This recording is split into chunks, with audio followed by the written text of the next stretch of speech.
Hello, everyone from Chelsea Fan TV. Welcome to another episode of 3 Points Perspective with myself, Charlie, and Nina. Lots to talk about, guys. It's been a little while since we recorded an episode, and Happy New Year as well to everyone that's been watching. I know it's been a couple of days, but better late than never. Quite a bit going on at the moment, guys. I think we can all agree that we ended last year in a better way than we expected. I mean, considering the horrific form we carried in December, I was really happy to just finish off with a win. 2 wins on the bounce, which is really, really pleasing. And hopefully it's the start of a great run, not only in the Premier League, but in the cup competitions as well. We've got Preston coming up, Middlesbrough twice, Fulham, and then hopefully another FA Cup fixture later on in the month. But most of the talk seems to be about January, about transfers. And we all know you love transfers, guys. I mean, when it comes to the summer, there's just so many rumours flying around, especially with Chelsea. And why wouldn't there be? We spent over 700 million in 2023 just to take a step backwards. So hopefully the money that we spend in 2024 will bring us into the right direction. But we'll have to find out. We're going to start off, we'll start off with you, Nina. I mean, how are you doing? How do you feel about Chelsea at the moment? And are you still hungover from New Year's? First of all, Happy New Year to everyone. And I'm saying to these guys, I did quite the shift New Year's weekend. I did about 27 hours, but then I did celebrate after as well. So feeling good. Good to end, obviously Chelsea with the 2 wins in a row. And I feel quite good because we could potentially see us go on a bit of a run this month, which is actually quite a bit of breath of fresh air if we can start January with a bit of a run, obviously cup competitions. There is stuff to be optimistic about. Obviously the transfer window, Chelsea and transfers, like you said, we've got a bit of an affinity there. So I'm expecting to see some business, but feeling good. It's a new year. Hopefully new years to come, new things to come. Obviously 23, we can agree, was a bit of a disaster for Chelsea, but I'm going in with a bit more positivity, I think. 100%. I mean, you can only be positive and optimistic if you think that 2023 was a good year. Then 24 is going to be amazing. Exactly. I mean, honestly, I don't think I can remember a worse season as a Chelsea fan, and I don't think we will ever get a worse season, to be honest with you. So no. I'm just glad. I mean, I know you went to a lot of games as well, Nina. But I mean, Charlie, mate, that was actually.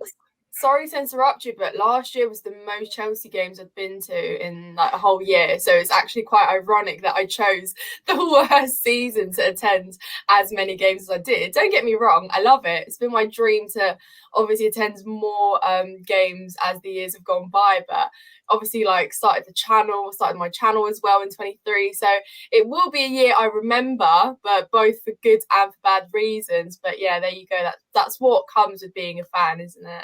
But it must feel good knowing that, even during the worst times, you went to the games. I mean, that's how I feel about it, because Absolutely. when we start winning, nobody can chat to me about we've been there. People were chanting that when Crystal Palace came to Fulham Broadway the other day. They were chanting that, and I was thinking to myself, "What? I'm here." But it is what it is. What about you, Charlie, mate? Yeah, mate, all good. Hopefully this year will be better. Obviously, got a few cup competitions to focus on this month, which is a good thing for us. The only things we can win this season, so a chance to make a final, which would be massive.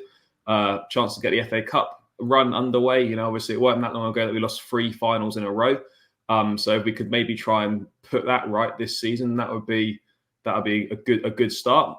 We got the window, maybe some more players to come in. I don't really know how many more we need, but that's always an exciting time as a Chelsea fan. Might as well enjoy that whilst it lasts as well, because those windows aren't going to go on forever. But it's a time when you look at the fixtures where we can actually, regardless of what competitions they're in, these fixtures are winnable. We've got Preston at home, then we've got Middlesbrough, then we've got Fulham, Middlesbrough again, maybe the 4th round of the cup, and then we finish the month with Liverpool away. So I'm like the first 4 fixtures of the month, like we should be winning all those. Like they're very winnable. And despite how bad 23's been, it's nice to finish with 2 wins on the bounce. And like if we'd beaten Wolves, certain decision making would have been better. Like we'd be 7th at the moment. We'd be about 4 points off 6th. So look, I know it's not where we want to be, but it's a lot better than sitting 10th. So it has been fine margins, and this year we just got to crack on and make sure that we're on the right end of those fine margins rather than the wrong side. 100%. I mean, Nina, you wanted to speak about Conor Gallagher, and a lot of rumours going about him, and we'll speak about Ian Maatsen a little bit later on. But we'll start with Gallagher. I mean, how much would you take for him if you were in the owner's shoes? And also, how much empathy should they have for Pochettino? Because every single conversation that our directors are having with Pochettino, apparently, he's saying, I want Gallagher to stay. He's a big part of my plan and this project. Yeah, look, I mean, what we've currently kind of seen circulating is about 40-50 million, if I'm right. Is that right?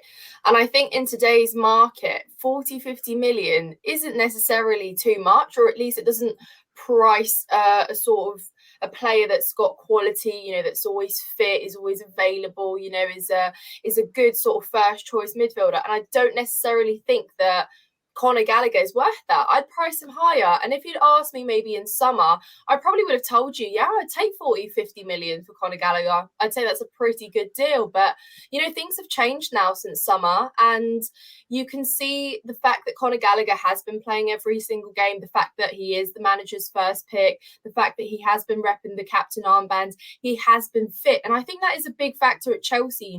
How many players we've seen be injured and out. And although they're good players, they're not available, and Conor Gallagher offers that. And I think in a time at Chelsea where we have suffered so many injury crises, this is so important that Conor Gallagher has been fit and available. And not only that, he's been in good form. He has produced, he's really stepped up since we have needed that player to step up after, so much change at Chelsea. And I know proper Chelsea gets thrown around really easily nowadays, but, Conor Gallagher has shown that he wants to fight for his place. He literally said it in summer, and then he lived up to it by performing, being on the pitch, being consistent as well. And again, like availability and consistency, things that don't come often at Chelsea. So if you consider those factors, I think we absolutely need to be pricing him higher.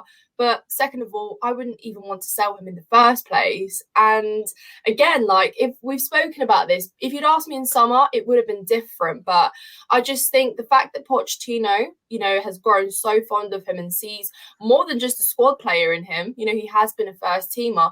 Are there better players out there than Conor Gallagher?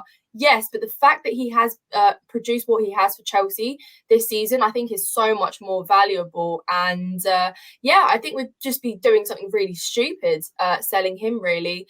And then where does that put us in terms of how much we value our players, in terms of what they do for the club? Is this just about profit? Is it just about money?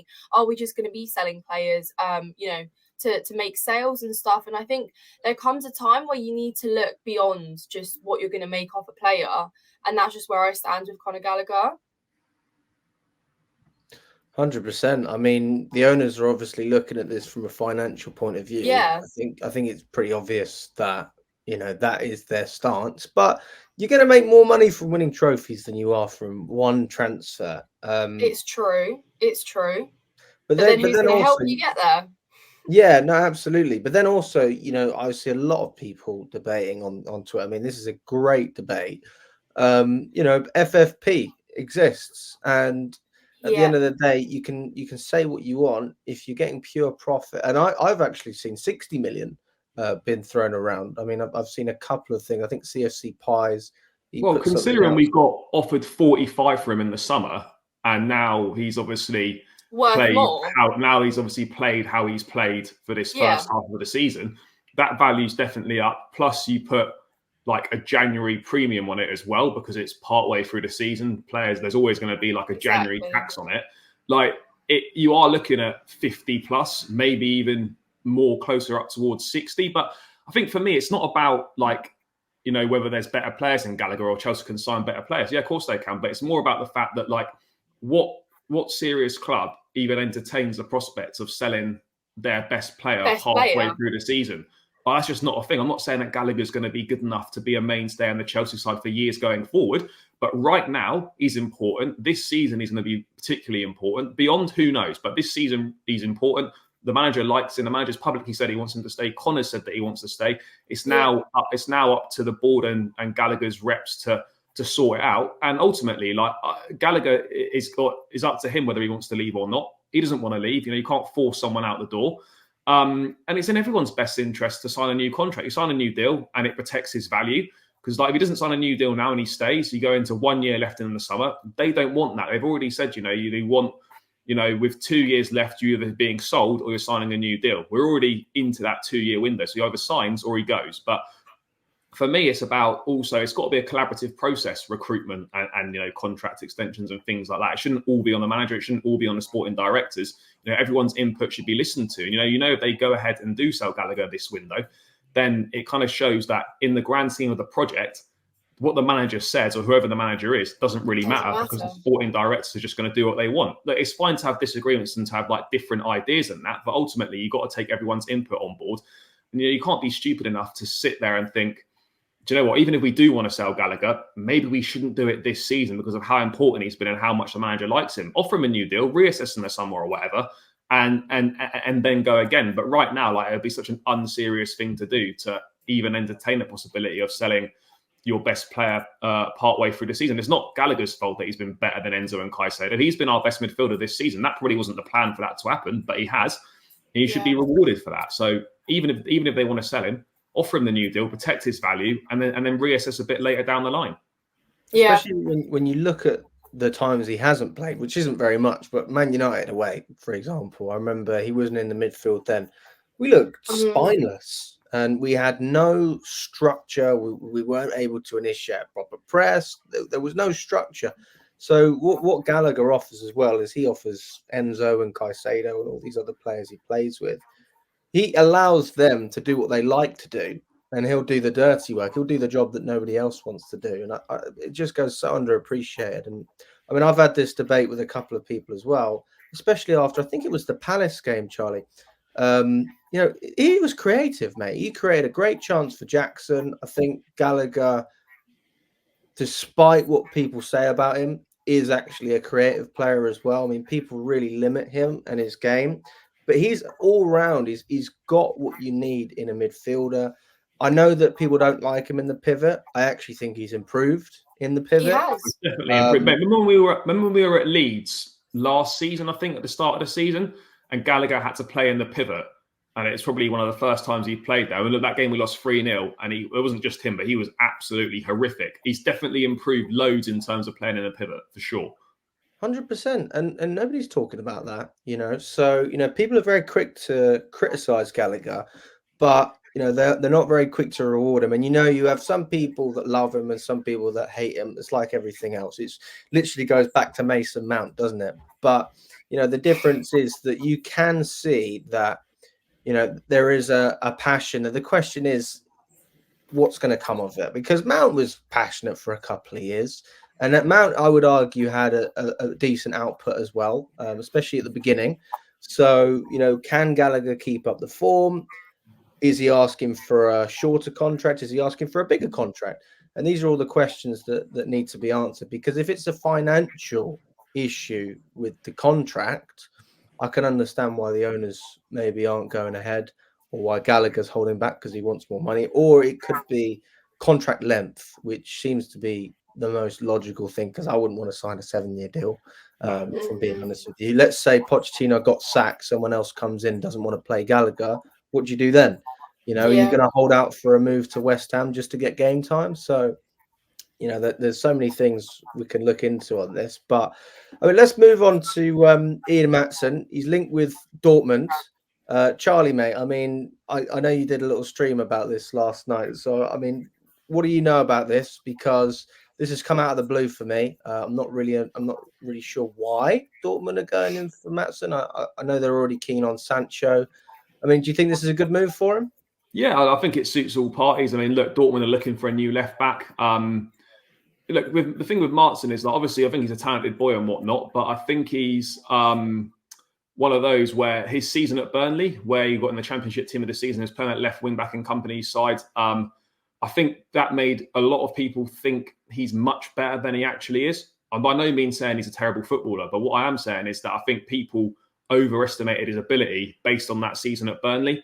It's one thing doing it for Burnley week in, week out in the best side in the Championship, and then trying to go and do that on a regular basis for Chelsea. He had a decent pre-season. He didn't play at left back once. He was playing further up the pitch. He did well. He could have gone in the summer, but I think the fact that he had a decent pre-season and he was used regularly, maybe thought, you know what, I'll hang about and see if I get a few opportunities in the first team. But the reality of the situation is, mate, he's just not good enough. I know it might sound a bit harsh, but he's not good enough. Poch doesn't see him as a left back. That's the manager's prerogative. Whether people want to agree or disagree, he's making a decision. He doesn't see him as a left back. And he's not good enough to play in the three behind the striker. We saw him play on the wing against Palace the other week. Dreadful, absolutely terrible. And look, not everyone's going to make the team. I know people feel a little bit more strongly when it comes to players that have been through the academy, but ultimately, whether he's from the academy or whether he's from elsewhere, he's not good enough. He's not going to get the opportunities that he needs to further his career, and he needs to go and play. And look, I don't think he won't be missed. He's hardly played. And in terms of move to Dortmund, I think it suits him well. They play attacking fullbacks. The Bundesliga is a decent league for young players. We know that Dortmund like developing youngsters. They've always had a good track record with young players. And it's a deal that gets Chelsea potentially half decent money and kind of that pure profit on the books, as it were. I mean, it depends whether it's going to be a permanent transfer straight away, or if it's going to be a loan with an obligation. I mean, Chelsea, if it's going to be a loan, Chelsea want like an obligation of around 26 million for him. Considering we got offered, £31.5 million all in from Burnley in the summer, I think with a little bit less time left on his contract now, if we can get around 25, 26 million quid for him, then I think that's a good deal. I mean, for me, I think probably the loan with the obligation is more likely. I don't know what Dortmund's finances are like, what other stuff they're looking to do in January, but it could be a similar deal to Lewis Hall where, it's basically a permanent transfer, but it's just a loan first, so they don't have to pay the money straight away. But yeah, for me, Maatsen just ultimately, he's just not good enough for this level. I'm not saying he can't be a Premier League footballer, but he's not good enough for me to get ahead of the likes of Mudryk, Madueke, Sterling, etc., players like that. And then he's not fancied at left back, so he's just not going to play. So he needs to go.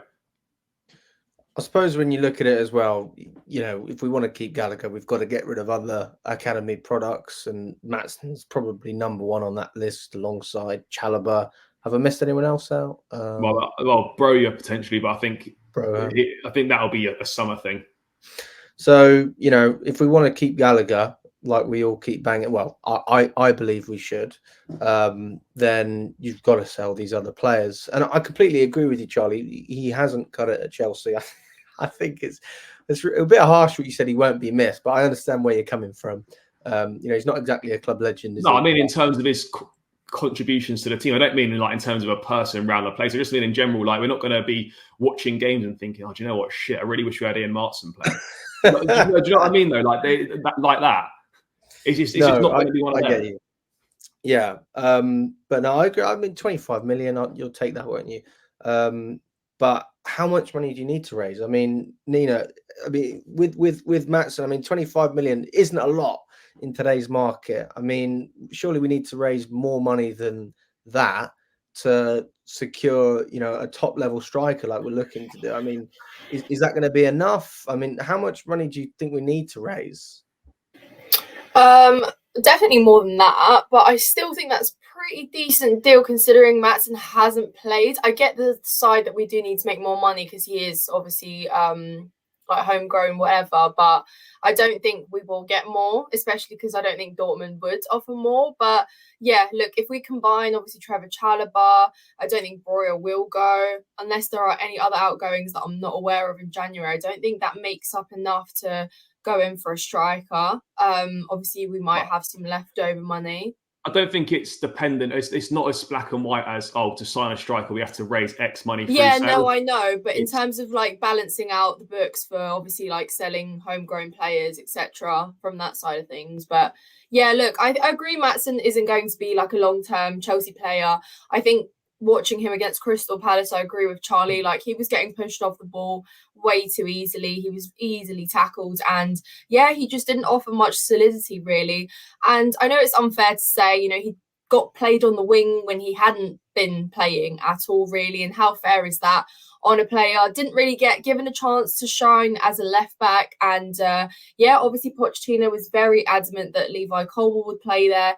Didn't really want to assess his other options. So I think we are limiting Ian Maatsen as well by keeping him. I think he has got quality. I think he does deserve to go and get a good loan deal where he can play and get more game time, obviously progress, maybe in another league, I think would be more suitable. And I agree with Charlie, obviously a brilliant season at Burnley, a big player for them, big part of their success coming up, but very different at Chelsea.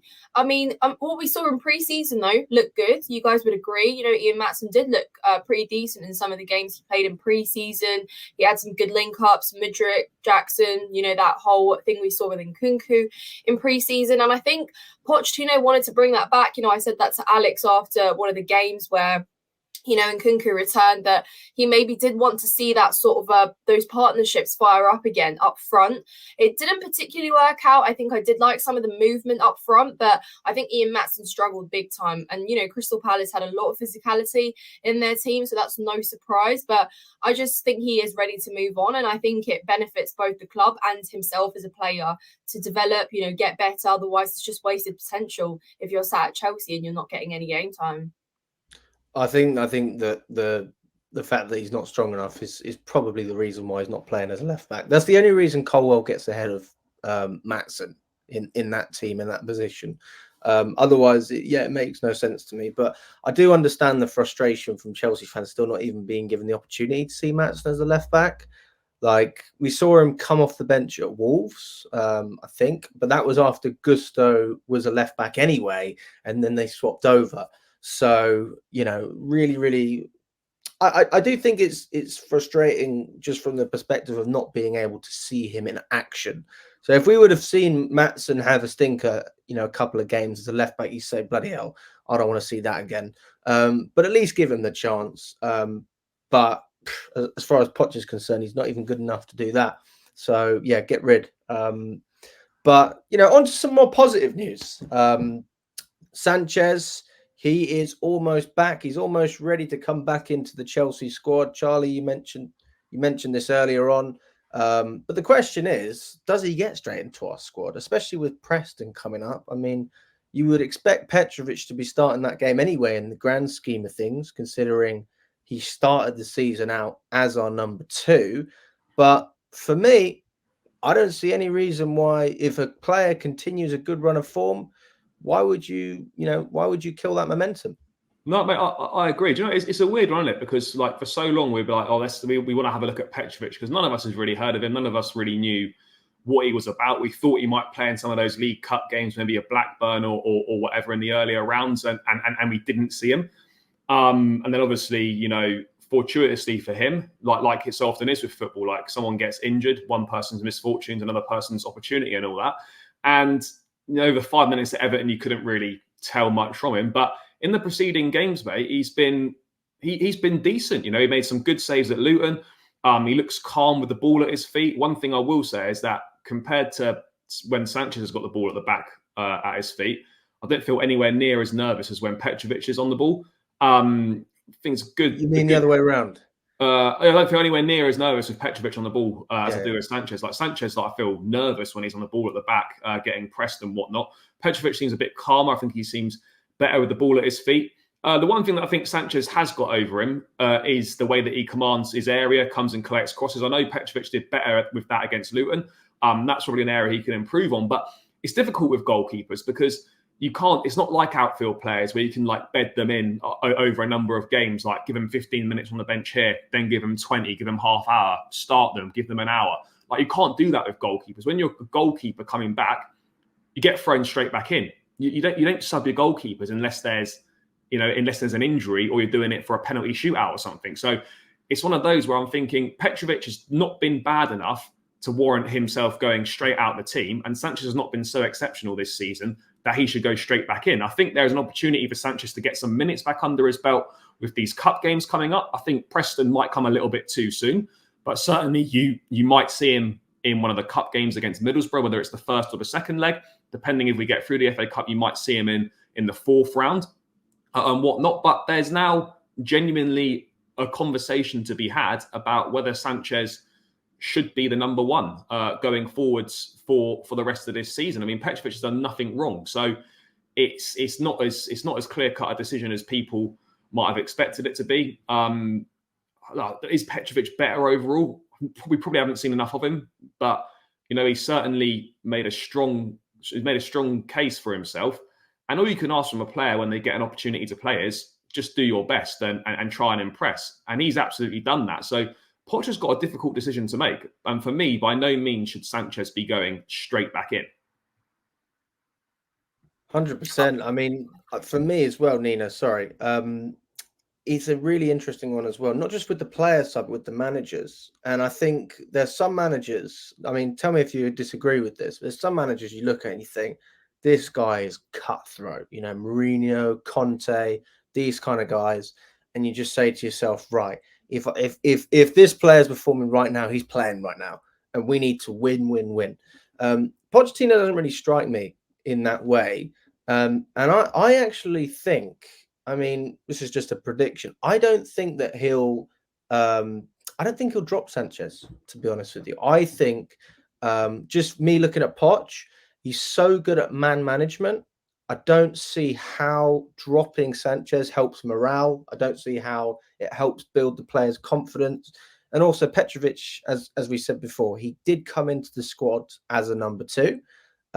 So he can't really complain, being dropped when Sanchez comes back. But there is obviously the argument that he does deserve the extra minutes. But from what I've seen with Pochettino, I do think that he's the kind of manager who puts his arm around players. And if Petrovic is going to be a starter for Chelsea, I don't think it takes a couple of games for a manager to switch up like that. I mean, if it was the case, with most teams, then fair enough. But you don't really see that too often.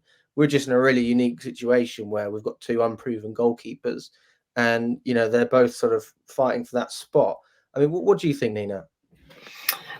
Yeah, but I also think, we brought in Sanchez as a number 2 goalie as well. Like that changed very quickly when Kepa left the door a week later and he became number 1 just because, there was no other option. And obviously Petrovic, like Charlie said, we didn't know much about him. We'd seen clips, like we'd all seen the clips, but, very different in the Premier League. But, I thought he might get his start against Blackburn. He didn't. So then I instantly thought definitely going to get his start against, in the FA Cup run, in the cup runs in January. So obviously that changed with Sanchez's injury, but I still think that we haven't seen enough of Petrovic to know his best strengths and to know his weaknesses. In terms of if we bring Sanchez straight back in, we don't necessarily know exactly what Petrovic is like. I'd like to see him play against the top teams. I'd like to see him play, like Sanchez did against your Liverpools, your Arsenals, your Tottenhams and stuff, see how he copes then. Because obviously, like Charlie mentioned, he's had some fantastic saves. He's really been better on the ball with his footwork. I think distribution has also been quite good, decent. And he seems to be quite vocal at the back as well, which I really like. Obviously, Sanchez offers more height, but I think, Petrovic is very, flexible. He's very kind of instinct, save kind of goalie as well. So I think he has more to show, and I'd like to see more before Sanchez comes in. And I don't think it's going to be unfair, or I wouldn't see it as Pochettino necessarily dropping Sanchez. I just think it's more of a case of letting Petrovic continue on with his momentum. The defensive line has sort of just about learned how to, play with Petrovic just behind. And I think I'd encourage that in the cup run in January, see how it goes. And I'd also let him play some of the, the Premier League teams when we start playing the reverse fixtures, when we, do come to play like the teams I mentioned. And I'd like to see how he does then. I don't want it to turn into a whole like Raya Ramsdale situation kind of thing, but I don't think it will. I just think it's really healthy to know the strengths and the weaknesses of both your goalkeepers and then make a decision, because I see them both as number 2s, really. We didn't bring in one as the world-class goalkeeper that we know is proven to be very good with a very high reputation that deserves starts. And I'd very much like to see how Petrovic goes on, and I think he deserves it. You know, like we've just mentioned, he's shown that he's got potential, he's got a reason to be believed in, encouraged, and yeah, I definitely would continue that on just for the time being now. And I don't think it's really anything, you know, bad on Sanchez. I don't think it's necessarily like, sorry, you know, you're not good enough right now. I just think it's more of a, I want to see how Petrovic continues on, so we know exactly what a number 2 we have, if that's what he's going to be. Yeah, I think as well, if you look at it, Petrovic hasn't really cost us points. I know he obviously conceded straight away when he came on against Everton, but we already lost that game. So I think it'd be very difficult to criticise him for that game, especially first ever minutes for Chelsea. I don't understand why people will expect him to be amazing from the get-go, even after only playing, 5-6 minutes. But yeah, for me, I suppose you are right, Nina. We haven't signed a clear number 1, but it's like any player that we've signed potential, and potential has to break through. You've got 2 exciting goalkeepers. I think that Petrovic is obviously, he has a better record when it comes to penalties. He comes across as more stable, which is really what you want with a goalkeeper. But then actually, I love the fact that when Sanchez has the ball, he's very quick to release it and try and get us on the counter. But, you know, as much as I think, you know, he excites me and he allows the team to, I don't want to say play free-flowing football, that's the wrong word, but, you know, he allows us to break with speed when Kepa was just useless at that. And on top of that, he's a great keeper at catching. So they've both got good attributes. But I suppose if you look at the main ones, which is passing out from the back, stability, Petrovic is probably in front, but I would say Sanchez is a better shot stopper, and probably better at catching crosses in the box as well. So, I mean, it's a game of opinions. I mean, guys, if you're in the comments, let us know what you think, because I think, like a lot of Chelsea fans, we could probably see positives with both. What do you think we need to do, Charlie? I mean, do you think we just need to keep trialing and testing the 2 keepers? I mean, we talk about it with strikers. Maybe we should go out and buy a goalkeeper in the summer, a ready-made, proven player. Well, I think we could have had an opportunity to do that in this summer just gone. Like we were strongly linked with Onana. I think, having seen how that's played out early on, I think we're probably glad that didn't happen. But look, Chelsea have got a lot of goalkeepers on the books. We've signed 3 goalkeepers in less than 18 months. Obviously, Sanchez, Petrovic, the young kid Slonina, who's out on loan in Belgium. Kepa is still on the books. Obviously, we'll try and get rid of him in the summer when he returns from his loan. I don't think it's part of the plan to sign another goalkeeper. The only way a new goalkeeper makes any sense is if it's an elite level goalkeeper. We're talking one of the sort of the top 3 or 4 in world football. That's the only way that a new goalkeeper makes sense. There's no point doing these kind of like sideways moves for keepers where, you know, as an overall package, they're probably not better, but in certain things they'll be better, certain things they won't be better. We need to move away from that. I think I said it at the time when Sanchez signed. I said, look, he signed as our number 1. And, you know, a lot of people didn't agree, but I think it's obvious he did. We're giving him a 7-year contract. I know we give them to everyone. We're giving him a 7-year contract. Clearly, they believe in him. And look, I wouldn't say that a goalkeeper is a pressing issue right now. Like, I think Sanchez is good enough, is a good enough keeper to get us top 4 football, whenever that might be.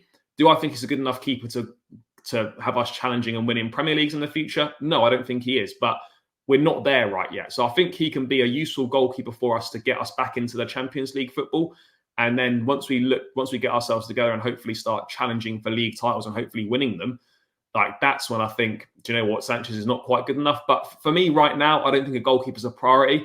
I think if Chelsea genuinely wanted a world-class goalkeeper, they would have gone and got one in the summer. There were options available.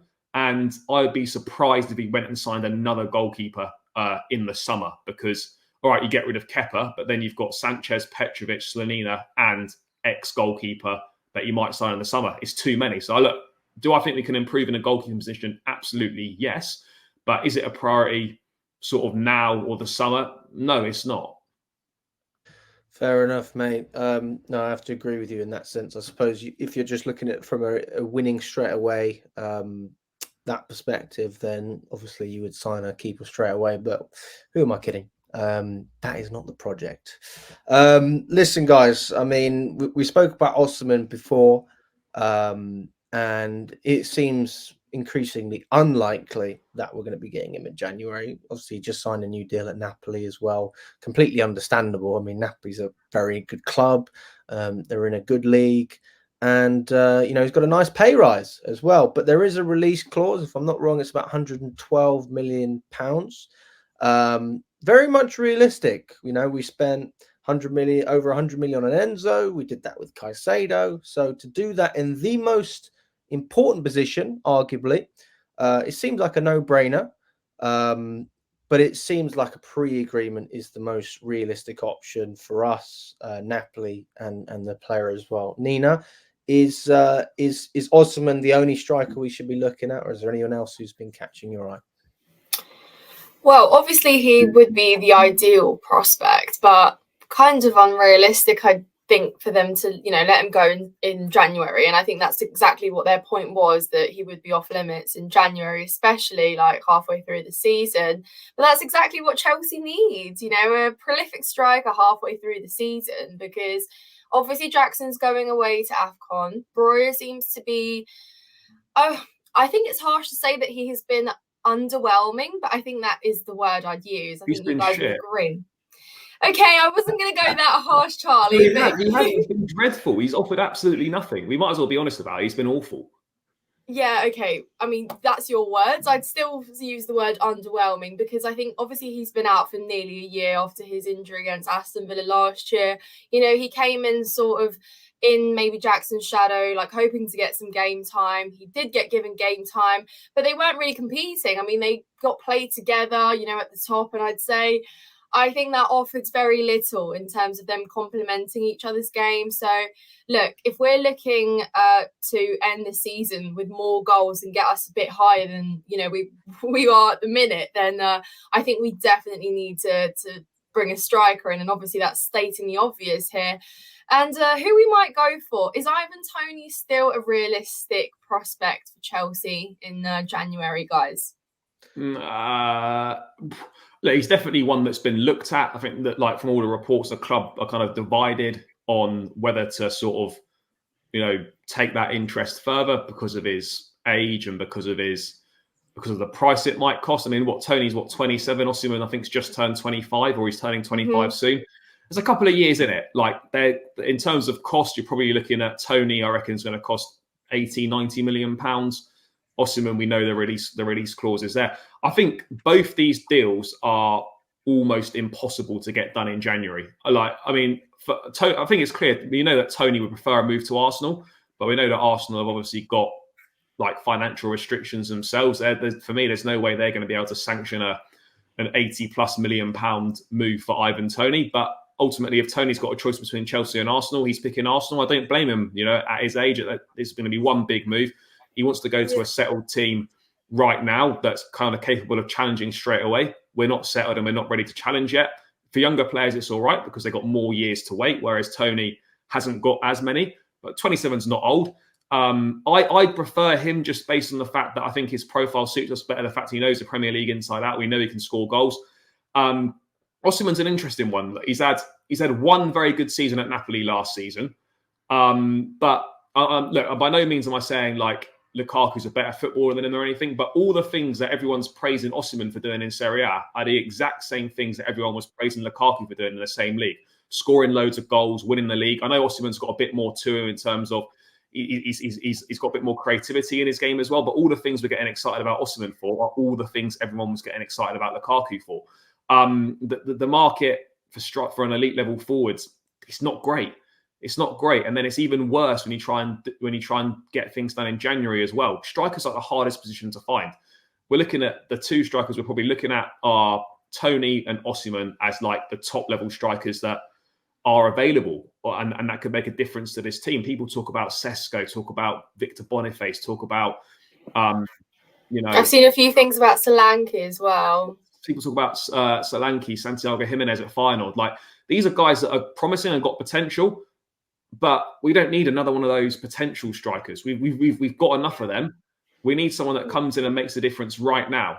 Problem is, there's very few of those. They're going to cost a lot of money, and they're going to be very difficult to get in January. Osimhen, prime example. Yes, he's got the release clause, but Napoli aren't going to want to sell him in January because they're obviously still in the Champions League. They're not having the best season in Serie A, but they're trying to get back into their Champions League. They're not going to part ways with their best player halfway through the season. Not to mention he's going to be at the AFCON as well, which means even if we did do a deal for him, in the unlikelihood in January, he wouldn't be playing until at least February anyway.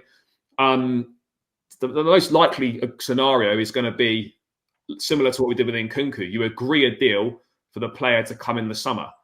But even then, I think that's going to be pretty difficult as well. If I'm Osimhen, unless I'm dead set on joining Chelsea, I'm waiting until the summer and assessing my options then, because you might get a Real Madrid that need a centre forward. If Mbappe goes to Madrid, PSG might come calling. You know, you're going to have better options than Chelsea potentially. So unless you're dead set, like he's going to be better off from his perspective waiting. So yes, we all know we need a centre forward and we need someone that's going to make an immediate impact.